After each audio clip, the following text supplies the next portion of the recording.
Polda Metro Jaya, saudara, untuk mendengarkan pernyataan dari Refli Harun berikut ini. Ijazah palsu itu sudah melaporkan beberapa pihak yang diduga juga terlibat dalam proses pembuatan. Jadi ini kan dalam proses pembuktian yang belum tentu klien kami salah, ya kan?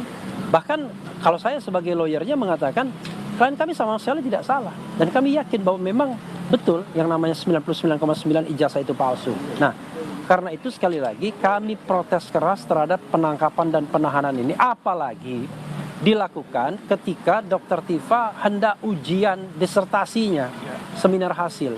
Pukul 8 dia mau ujian, pukul 7 dia ditangkap. Padahal dia mau pergi ke suatu tempat untuk ujian tersebut. Kalau Mas Roy gimana penangkapannya? Kata subuh. Mas Roy itu lebih tragis lagi. Pukul 12:30 saya baru berpisah dengan Mas Roy. 12:30 atau jam 1 malam dini hari, karena kami ada acara di Bandung. Oke, kami ada acara di Bandung. Dan kemudian setelah itu pisah kita. Dan Mas Roy bercerita kepada saya, tadi saya temui di Subdit Kamnek, di ruang Subdit Kamnek. Dia mengatakan tidak sempat apa-apa. Untung masih sempat sholat subuh. Jadi belum mandi, belum berpakaian secara layak, dan kemudian dipaksa untuk dibawa ke Polda Metro. Ya, karena kedua klien kami tidak mau ribut, akhirnya ya sudah ikut saja ke Polda Metro tanpa menandatangani, Mas Roy ya yang firm, tanpa menandatangani surat penangkapan tersebut. Oke, Bang Refli. Ya. Ini kan sebenarnya sudah mau P21. Ya. Artinya tinggal seminggu kurang lah harusnya P21.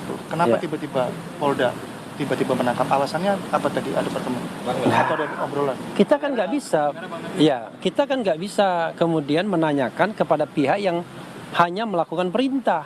Kalau dia mengatakan, salah seorang penyidik mengatakan, ya kami cuma melakukan perintah bang, katanya. Nah, pertanyaannya adalah siapa yang membuat perintah tersebut? Apakah yang membuat perintah tersebut itu ada pesan-pesan dari pihak lain? Kan selama ini kan selalu ada provokasi agar Roy Suryo ditangkap, ditahan dan lain sebagainya. Padahal sekali lagi ini kan bukan sebuah kejahatan yang dalam hukum pidana dikatakan mala in se, yaitu kejahatan yang dari sononya kejahatan seperti pembunuhan, korupsi dan lain sebagainya, penyiksaan dan lain sebagainya.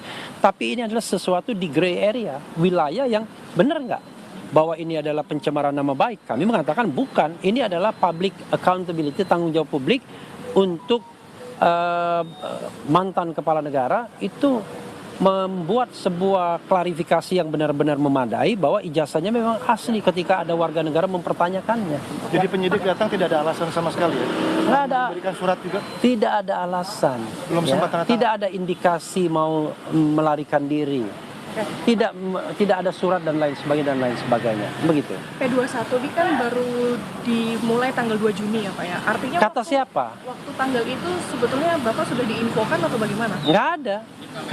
Kan itu adalah sebuah pernyataan yang tidak langsung dari di Reskrimum Polda Metro Jaya yang mengatakan bahwa ketika ditanya oleh salah satu teman di sini, jangan-jangan yang nanya soal P21, dia mengatakan bahwa mereka tidak perlu lagi melengkapi berkas. Itu saja pernyataannya.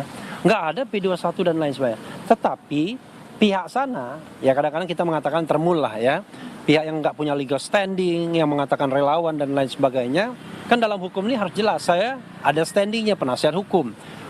Ada orang yang nggak jelas, wah ditangkap, ditahan, kami yakin akan P21 dan lain sebagainya.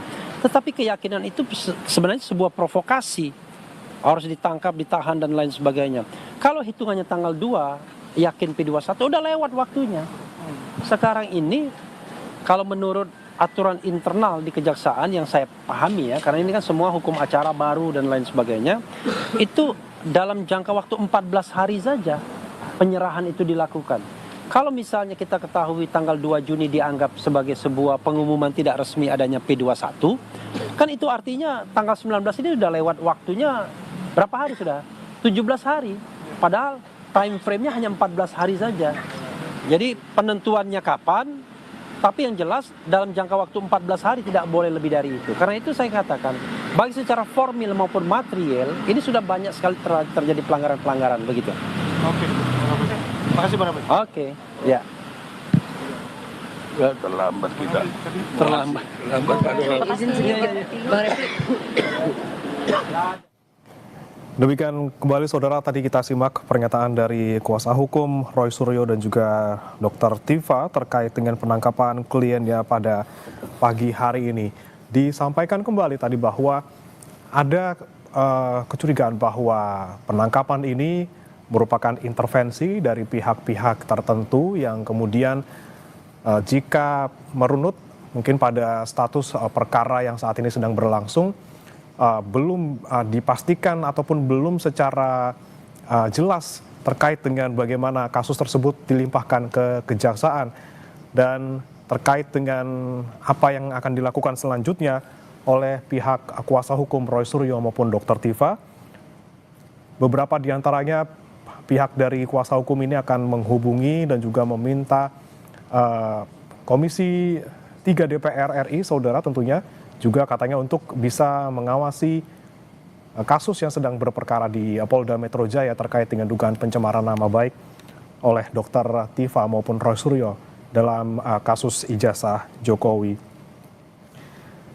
Kami informasikan kembali saudara bahwa Dr. Tifa dan juga Roy Suryo ditangkap di waktu yang hampir bersamaan di pagi hari ini. Roy Suryo dikabarkan pada pukul 7 tadi waktu Indonesia Barat, sementara Dr. Tifa pada pukul 6:47 waktu Indonesia Barat, dan disampaikan tadi bahwa penangkapan ini dilakukan tanpa adanya surat panggilan maupun juga pemberitahuan sebelumnya. Jangan beranjak saudara, breaking news Kompas TV masih akan kembali usai jeda berikut. Penangkapan tadi pagi? Ya, intinya adalah karena